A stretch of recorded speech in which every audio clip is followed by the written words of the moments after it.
ഞാൻ സുബീഷാണ്. റുപ്പിമംഗ് എന്ന് പറഞ്ഞ യൂട്യൂബ് ചാനലിലൂടെയും ആസ്ക് റുപ്പിമംഗ് എന്ന് പറഞ്ഞ വാട്സപ്പ് സർവീസിലൂടെയും പേഴ്സണൽ ഫിനാൻസുമായി ബന്ധപ്പെട്ട കാര്യങ്ങൾ പറഞ്ഞു തരുന്ന ഞാനാണ്. നമ്മൾ ആളുകളെ സപ്പോർട്ട് ചെയ്യുന്ന സമയത്ത് കൂടുതലും ആളുകളും പറഞ്ഞുകൊണ്ടിരിക്കുന്ന ഒരു പ്രശ്നം എന്താണെന്ന് വെച്ചാൽ അവരുടെ ഹോം ലോണുകൾ റിജക്റ്റ് ആവുന്നു എന്നുള്ളതാണ്. ഇന്ന് ഈ വീഡിയോയിലൂടെ പറയുന്നത് നിങ്ങളുടെ ഇൻകം ഉണ്ട്, നിങ്ങളുടെ ഒരു നല്ലൊരു സ്ഥലമൊക്കെ കണ്ടുവച്ചിട്ടുണ്ട് എന്നുണ്ടെങ്കിൽ ഹോം ലോൺ റിജക്റ്റ് ആവാനുള്ള 3 പ്രധാനപ്പെട്ട കാരണങ്ങളും ഹോം ലോൺ റിജക്ഷൻ ഒഴിവാക്കുന്നതിനായിട്ടുള്ള 16 മെത്തേഡുകളുമാണ് ഇന്ന് ഈ വീഡിയോയിലൂടെ പറയുന്നത്. പലർക്കും ഈ വീഡിയോ വളരെയധികം ഹെൽപ്ഫുൾ ആവാനായിട്ട് സാധ്യതയുണ്ട്. ഈ കണ്ടന്റ് നിങ്ങൾക്ക് ഇഷ്ടപ്പെട്ടു എന്നുണ്ടെങ്കിൽ പെട്ടെന്ന് തന്നെ വീഡിയോ ഒന്ന് ലൈക്ക് ചെയ്തുകൊണ്ട് മുന്നോട്ട് പോവുക. ഇതുപോലുള്ള ഹെൽപ്ഫുൾ ആയിട്ടുള്ള വീഡിയോകൾ ലഭിക്കാൻ താല്പര്യമുണ്ട് എന്നുണ്ടെങ്കിൽ ചാനലൊന്ന് സബ്സ്ക്രൈബും കൂടെ ചെയ്യാനായിട്ട് ശ്രദ്ധിക്കും. ഏതൊരാളുടെയും ലോണുകൾ, പ്രത്യേകിച്ചും ഹോം ലോണൊക്കെ റിജക്റ്റ് ചെയ്യാനായിട്ട് 3 പ്രധാനപ്പെട്ട കാരണങ്ങളാണുള്ളത്. ഒന്നാമത്തെ കാരണം എന്ന് പറഞ്ഞിട്ടുണ്ടെങ്കിൽ സിബിൽ സ്കോർ ശരിയല്ല എന്നുള്ളതാണ്. സിബിൽ സ്കോർ എന്ന് പറഞ്ഞിട്ടുണ്ടെങ്കിൽ നമ്മളുടെയൊക്കെ ലോൺ തിരിച്ചടവ് നല്ല രീതിയിലാണോ എന്ന് തെളിയിക്കുന്ന ഒരു 3 അക്ക നമ്പറാണ്. 300 മുതൽ 900 വരെയാണ് ഈ സിബിൽ സ്കോർ ഉണ്ടാവുക. 300 എന്ന് പറയുന്നത് ഏറ്റവും മോശവും 900 എന്ന് പറഞ്ഞാൽ ഏറ്റവും മികച്ചതുമാണ്. 750-ൽ കൂടുതലൊക്കെ സിബിൽ സ്കോറുള്ള ആളുകൾക്കാണ് മിക്കവാറും ബാങ്കുകൾ ഹോം ലോൺ അപ്രൂവ് ആക്കി കൊടുക്കുക. അതുകൊണ്ട് തന്നെ നിങ്ങൾ എപ്പോഴും ഒരു ലോൺ അപ്ലൈ ചെയ്യുന്നതിന് മുൻപ് നിങ്ങൾ തീർച്ചയായിട്ടും നിങ്ങളുടെ സിബിൽ സ്കോർ എത്രയാണെന്നും സിബിൽ സ്കോർ മോശമാണെന്നുണ്ടെങ്കിൽ അത് ഉയർത്താനായിട്ടുള്ള കാര്യങ്ങൾ നിങ്ങൾ എന്തുകൊണ്ടും ചെയ്യേണ്ടതായിട്ടുണ്ട്. അതിൻ്റെ സ്റ്റെപ്പുകൾ ഞാൻ കുറച്ച് കഴിഞ്ഞിട്ട് ഈ വീഡിയോയിൽ പറയുന്നുണ്ട്. രണ്ടാമത്തെ പ്രശ്നം എന്താണെന്ന് വെച്ചാൽ നമ്മൾ ലോൺ അപ്ലൈ ചെയ്യുന്ന സമയത്ത് നമ്മളുടെ ഡെറ്റ് ടു ഇൻകം റേഷ്യോ മോശമാണ് എന്നുള്ളതാണ്. ഉദാഹരണമായിട്ട് പറയുകയാണെങ്കിൽ 1 ലക്ഷം രൂപ വരുമാനമുണ്ട്. പക്ഷേ നമ്മൾ ആ 1 ലക്ഷത്തിൽ 60,000 രൂപയും നമ്മൾ ഓൾറെഡി ഉള്ള കുറേ ലോണുകൾക്ക് തിരിച്ചടവിന് വേണ്ടി ഉപയോഗിക്കുകയാണ്. ബാക്കി 40,000 രൂപ കൊണ്ടാണ് നമ്മളുടെ ജീവിത ചെലവുകൾ നടത്തുന്നത് എന്ന് കരുതുക. അപ്പോൾ നിങ്ങളിനി പുതിയൊരു ലോൺ എടുത്തു കഴിഞ്ഞിട്ടുണ്ടെന്നുണ്ടെങ്കിൽ ബാങ്ക് നോക്കുകയെന്നുണ്ടെങ്കിൽ FOIR റേഷ്യോ, നിങ്ങളുടെ ഇൻകം നിങ്ങളുടെ ഒബ്ലിഗേഷൻ തമ്മിലുള്ള ആ ഒരു റേഷ്യോ വളരെ കൂടുതലായിട്ട് വരാനുള്ള സാധ്യതയുണ്ട് എന്നുള്ളതുകൊണ്ട് തന്നെ നിങ്ങൾ ഈ ലോൺ തിരിച്ചടയ്ക്കാനുള്ള സാധ്യത കുറയ്ക്കാനുള്ള ഒരു സിറ്റുവേഷൻ ഉണ്ടാവും എന്ന് മുൻകൂട്ടി കണ്ടുകൊണ്ട് ബാങ്ക് നിങ്ങളുടെ ലോണുകൾ റിജക്റ്റ് ചെയ്യാനുള്ള സാധ്യതയുണ്ട് എന്നുള്ളതാണ്. അതാണ് രണ്ടാമത്തെ കാര്യം. മൂന്നാമത്തെ പ്രശ്നം എന്താണെന്ന് വെച്ചാൽ ഈ പ്രോപ്പർട്ടിയുമായിട്ട് ബന്ധപ്പെട്ടിട്ടുള്ള ടെക്നിക്കൽ പ്രോബ്ലംസ് ആണ്. ഉദാഹരണമായിട്ട് പറയുകയാണെങ്കിൽ നിങ്ങളൊരു സ്ഥലം വാങ്ങുകയാണെന്നുണ്ടെങ്കിൽ സ്ഥലത്തിൻ്റെ ആധാരം, മുന്നാധാരം, അതിൻ്റെ ഇൻകം റെൻറ്റ് സർട്ടിഫിക്കറ്റ്, അതിൻ്റെ ടാക്സ് അടച്ച റിസീപ്റ്റ്, അങ്ങനെയുള്ള ഡോക്യുമെൻറ്റുകളെല്ലാം വേണം. അതുപോലെ നിങ്ങളൊരു വീടടക്കമുള്ള ഒരു സ്ഥലമാണ് വാങ്ങുന്നതെങ്കിൽ വീടിൻ്റെ പ്ലാൻ, അപ്രൂവൽ, പെർമിറ്റ് മുതലായിട്ടുള്ള ഡോക്യുമെൻറ്റുകളും വേണം. ഈ ഡോക്യുമെൻറ്റുകളിൽ എന്തെങ്കിലും ഒരു തകരാറുണ്ട് എന്നുണ്ടെങ്കിൽ നിങ്ങൾക്ക് സ്വാഭാവികമായിട്ടും ലോൺ തരാനായിട്ട് ബാങ്കുകൾ മടിക്കും. കാരണം എന്താണെന്ന് വെച്ചാൽ നിങ്ങളുടെ ലോൺ അടച്ചു തീരുന്നത് വരെ നിങ്ങളുടെ ഈ സ്ഥലം വാങ്ങുന്നതിലുള്ള ഒരു റിസ്ക് നിങ്ങളുടെ ബാങ്കിനും കൂടെ ഉണ്ട് എന്നുള്ളത് കൊണ്ട് അവർ സ്വാഭാവികമായിട്ടും മോശം പ്രോപ്പർട്ടികൾ അല്ലെങ്കിൽ കൃത്യമല്ലാത്ത ഡോക്യുമെൻറ്റുകളുള്ള സംവിധാനങ്ങൾ മിക്കവാറും അവർ ഒഴിവാക്കാനായിട്ട് ശ്രമിക്കും. ഈ 3 കാരണങ്ങൾ കൊണ്ടാണ് നിങ്ങൾക്ക് സാധാരണ നിലയിൽ ലോണുകൾ റിജക്റ്റ് ചെയ്യുക. ഇതുവരെ പറഞ്ഞ കാര്യങ്ങൾ ഇഷ്ടപ്പെട്ടു എന്നുണ്ടെങ്കിൽ ഒന്ന് ലൈക്ക് ചെയ്തുകൊണ്ട് മുന്നോട്ട് പോവുക.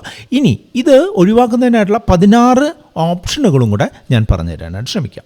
നിങ്ങൾ ലോൺ എടുക്കാനായിട്ട് ഉദ്ദേശിക്കുന്നുണ്ട് എന്നുണ്ടെങ്കിൽ നിങ്ങളുടെ ചെറിയ ചെറിയ ബാധ്യതകൾ ഒഴിവാക്കിക്കൊണ്ട് നിങ്ങളുടെ debt to income ratio better ആക്കുക എന്നുള്ളതാണ് ഏറ്റവും പ്രധാനപ്പെട്ട കാര്യം. അങ്ങനെയാകുമ്പോൾ നിങ്ങൾ തെറ്റില്ലാതെ നിങ്ങൾക്ക് കിട്ടുന്ന ഇൻകം നിങ്ങളുടെ ലോൺ തിരിച്ചടയ്ക്കുന്നതിനായിട്ട് ഉപയോഗിക്കാൻ സാധ്യതയുണ്ട് എന്നുള്ളൊരു ഇംപ്രഷൻ ബാങ്കിന് വരികയും അങ്ങനെ നിങ്ങൾക്ക് ലോൺ അപ്രൂവൽ ലഭിക്കാനുള്ള സാധ്യത കൂടുകയും ചെയ്യുമെന്നുള്ളതാണ്. നിങ്ങൾക്ക് മറ്റൊരു കാര്യം നിങ്ങൾക്ക് ട്രൈ ചെയ്യാൻ പറ്റുന്നത് എന്താണെന്ന് വെച്ചാൽ നിങ്ങൾ സ്ഥിരമായിട്ട് ട്രാൻസാക്ട് ചെയ്യുന്ന നിങ്ങൾക്കൊരു ബാങ്ക് ഉണ്ട്. ഉദാഹരണമായിട്ട് നിങ്ങളുടെ സാലറി വരുന്ന ബാങ്ക് അല്ലെങ്കിൽ നിങ്ങളുടെ കൂടുതൽ ബിസിനസ് ട്രാൻസാക്ഷൻസ് നടക്കുന്ന ബാങ്ക്, അങ്ങനെ ഒരു ബാങ്ക് ഉണ്ട് എന്നുണ്ടെങ്കിൽ ആ ബാങ്കിൽ നിങ്ങൾ ലോണിന് വേണ്ടി അപ്ലൈ ചെയ്യായിരിക്കും നല്ലത്. കാരണം എന്താ വെച്ചാൽ നിങ്ങളുടെ ഫിനാൻഷ്യൽ ട്രാക്ക് റെക്കോർഡ് അവർക്കായിരിക്കും കൂടുതൽ അറിയാനുള്ള സാധ്യത. അതുകൊണ്ട് തന്നെ നിങ്ങൾക്ക് ഏറ്റവും കൂടുതൽ ലോൺ ലഭിക്കാനുള്ള സാധ്യത ആ നിങ്ങളുടെ സ്ഥിരമായിട്ട് ട്രാൻസാക്ട് ചെയ്യുന്ന ആ ബാങ്കിലായിരിക്കും എന്നുള്ളതാണ് ഞാൻ കണ്ടിട്ടുള്ളത്. നിങ്ങൾക്ക് ലോൺ ലഭിക്കാനുള്ള മറ്റൊരു എളുപ്പമാർഗം എന്താണെന്ന് വെച്ചാൽ നിങ്ങളുടെ മാർജിൻ മണിയുടെ അളവ് കൂട്ടുക എന്നുള്ളതാണ്. ഉദാഹരണമായിട്ട് പറയുകയാണെന്നുണ്ടെങ്കിൽ നിങ്ങൾ 70 ലക്ഷം രൂപയുടെ ഒരു പ്രോപ്പർട്ടിയാണ് നിങ്ങൾ വാങ്ങാനായിട്ട് ഉദ്ദേശിക്കുന്നത്. നിങ്ങൾ 25 ലക്ഷം രൂപ നിങ്ങളുടെ കയ്യിൽ നിന്നെടുത്ത് ബാക്കി 45 ലക്ഷം രൂപ ബാങ്കിൽ നിന്ന് വായ്പ എടുക്കാനായിട്ടാണ് ഉദ്ദേശിച്ചതെന്നുണ്ടെങ്കിൽ നിങ്ങൾക്ക് കുറച്ചുകൂടെ കൂടുതൽ എമൗണ്ട് നിങ്ങൾക്ക് മാർജിൻ മണിയായിട്ട് നിങ്ങളുടെ കയ്യിൽ നിന്ന് എടുക്കാൻ സാധിക്കുകയാണെന്നുണ്ടെങ്കിൽ നിങ്ങളുടെ ലോൺ അപ്രൂവൽ കൂടുതലാവാനുള്ള സാധ്യതയുണ്ട് എന്നാണ് സ്വാഭാവികമായിട്ടും കണ്ടിട്ടുള്ളത്. കാരണം എന്താണെന്ന് വെച്ചാൽ അത്രയും കുറവ് ബാധ്യതയല്ലേ ബാങ്കിന് വരുന്നുള്ളൂ എന്നുള്ളതാണ് അതിൻ്റെ റീസൺ. അത് നിങ്ങൾക്ക് ട്രൈ ചെയ്യാവുന്ന ഒരു ഓപ്ഷനാണ്. മറ്റൊരു ഓപ്ഷൻ എന്താണെന്ന് വെച്ചാൽ നിങ്ങളുടെ വീട്ടിൽ അല്ലെങ്കിൽ നിങ്ങളുടെ ഡയറക്റ്റ് ആയിട്ടുള്ള ബന്ധുക്കളിൽ ഇൻകമുള്ള മറ്റൊരു ഫാമിലി മെമ്പർ ഉണ്ടെന്നുണ്ടെങ്കിൽ ആ ഫാമിലി മെമ്പറേയും കൂടെ നമ്മളുടെ ലോൺ ആപ്ലിക്കേഷനിലേക്ക് കോ ആപ്ലിക്കൻ്റായിട്ട് ചേർക്കുക, ഒരു അടുത്ത ലോൺ അപ്രൂവറായിട്ട് ചേർക്കുക എന്നുള്ളതാണ്. അങ്ങനെ വരുമ്പോൾ എന്താണെന്ന് വെച്ചാൽ നിങ്ങളുടെ ശമ്പളവും ഈ കോ ആപ്ലിക്കൻ്റെ ശമ്പളവും കൂടെ കൂട്ടുകയും അതിനനുസരിച്ചുള്ള ഒരു ഇൻകം കാൽക്കുലേറ്റ് ചെയ്തുകൊണ്ട് നിങ്ങൾക്ക് ലോൺ അപ്രൂവൽ കൂടുതൽ എമൗണ്ടിന് അല്ലെങ്കിൽ കിട്ടാനുള്ള സാധ്യത കൂടുതലാക്കാനുള്ള സാധ്യതയാണ്. മറ്റൊരു കാര്യം നിങ്ങൾക്ക് ട്രൈ ചെയ്യാവുന്നത് എന്താണെന്ന് വെച്ചാൽ നിങ്ങളുടെ ലോണിൻ്റെ ഡ്യൂറേഷൻ കൂട്ടുക എന്നുള്ളതാണ്. ഉദാഹരണമായിട്ട് പറയുകയാണെന്നുണ്ടെങ്കിൽ നിങ്ങളൊരു 10 ലക്ഷത്തിൻ്റെ ലോൺ 15 വർഷത്തേക്ക് എടുക്കുകയാണെങ്കിൽ നിങ്ങളുടെ EMI ബാധ്യത 10,000 രൂപയായിരിക്കും. അതേസമയം തന്നെ നിങ്ങൾ ആ 15 വർഷം എന്നുള്ളത് 20 വർഷമായിട്ട് വർദ്ധിക്കുകയാണെങ്കിൽ അത് ചിലപ്പോൾ 7,000 7,500 ഒക്കെ ആയിട്ട് കുറയാനുള്ള സാധ്യതയുണ്ട്. അങ്ങനെ വരുമ്പോൾ ബാങ്കിന് നിങ്ങളുടെ ഫിനാൻഷ്യൽ അവസ്ഥയെ കാര്യമായിട്ട് ഇമ്പാക്റ്റ് ചെയ്യാതെ തന്നെ നിങ്ങൾക്ക് ഈ ലോൺ തിരിച്ചടയ്ക്കാൻ സാധിക്കുമെന്ന് മനസ്സിലാക്കുകയും അതിനനുസരിച്ച് നിങ്ങൾക്ക് ലോൺ അപ്രൂവൽ കിട്ടാനുള്ള സാധ്യത കൂട്ടുകയും ചെയ്യും എന്നുള്ളതാണ്. മറ്റൊരു കാര്യമുള്ളത് എന്താണെന്ന് വെച്ചാൽ കുറച്ചുകൂടെ കൂടുതൽ ഇൻട്രസ്റ്റ് റേറ്റ് തരുന്ന തരത്തിലുള്ള ഹൗസിംഗ് ഫിനാൻസ് കോർപ്പറേഷനുകൾ പോലുള്ള സംഗതികളെ നിങ്ങൾക്ക് കോൺടാക്ട് ചെയ്യാൻ ശ്രമിക്കാം എന്നുള്ളതാണ്. ബാങ്കുകളേക്കാൾ ഈ അപ്രൂവൽ റേറ്റ് കൂടുതലാണ് എന്നുണ്ടെങ്കിലും ഇൻട്രസ്റ്റ് റേറ്റ് കൂടുതലുള്ളതുകൊണ്ട് പരമാവധി ആളുകൾ അതിൽ നിന്ന് ഒഴിഞ്ഞു നിൽക്കാറാണ്. അടുത്ത സെക്ഷനിൽ നമ്മൾ പറയുന്നത് എന്താണെന്ന് വെച്ചാൽ നമ്മളുടെ സിബിൽ സ്കോർ എങ്ങനെ ഇമ്പ്രൂവ് ചെയ്യാമെന്നുള്ളതാണ്. അതായത് ലോൺ റിജക്റ്റ് ചെയ്യാനുള്ള ഏറ്റവും പ്രധാനപ്പെട്ട റീസൺ സിബിൽ സ്കോർ കുറവാണ് എന്നുള്ളത് തന്നെയാണ്.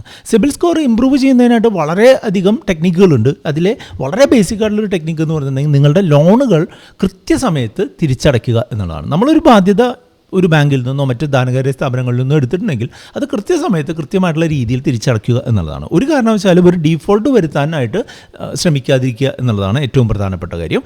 അതുപോലെ കൂടുതൽ ലോണുകൾക്ക് വേണ്ടി അപ്ലൈ ചെയ്യുകയോ കൂടുതൽ ക്രെഡിറ്റ് കാർഡുകൾക്ക് വേണ്ടി അപ്ലൈ ചെയ്യുകയോ ചെയ്യാതിരിക്കുക എന്നുള്ളതാണ് നിങ്ങൾക്ക് ചെയ്യാൻ പറ്റുന്ന മറ്റൊരു ഓപ്ഷൻ.